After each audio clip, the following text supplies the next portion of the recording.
ನವರಾತ್ರಿ ದ್ವಿತೀಯ ದಿನದ ಕಥೆ. ನವರಾತ್ರಿಯ 2ನೇ ದಿನದಲ್ಲಿ ಮಾ ಬ್ರಹ್ಮಚಾರಿಣಿಯನ್ನು ಪೂಜಿಸಲಾಗುತ್ತದೆ. ಮಾ ಬ್ರಹ್ಮಚಾರಿಣಿ ಸತ್ಯ, ತಪಸ್ಸು ಮತ್ತು ಶ್ರದ್ಧೆಯ ಸಂಕೇತವಾಗಿರುವ ಈ ದೇವಿ ಪರಮ ತಪಸ್ವಿನಿಯ ರೂಪ. ಅವಳು ಕೈಯಲ್ಲಿ ಜಪಮಾಲೆ ಮತ್ತು ಕಮಂಡಲವನ್ನು ಧರಿಸಿದ್ದಾಳೆ.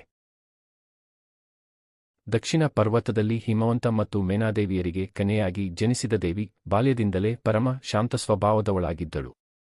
ಶಿವನನ್ನು ಪತಿಯನ್ನಾಗಿ ಪಡೆಯಬೇಕೆಂಬ ತಪಸ್ಸಿಗೆ ಸಂಕಲ್ಪ ಮಾಡಿದಳು.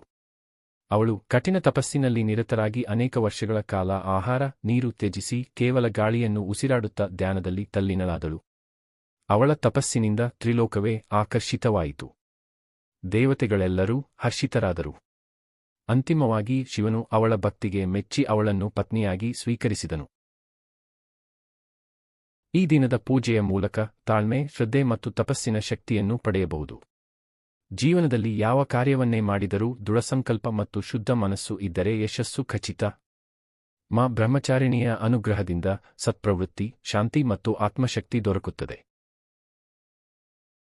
ಓಂ ದೇವಿ ಬ್ರಹ್ಮಚಾರಿಣ್ಯಾಯ ನಮಃ.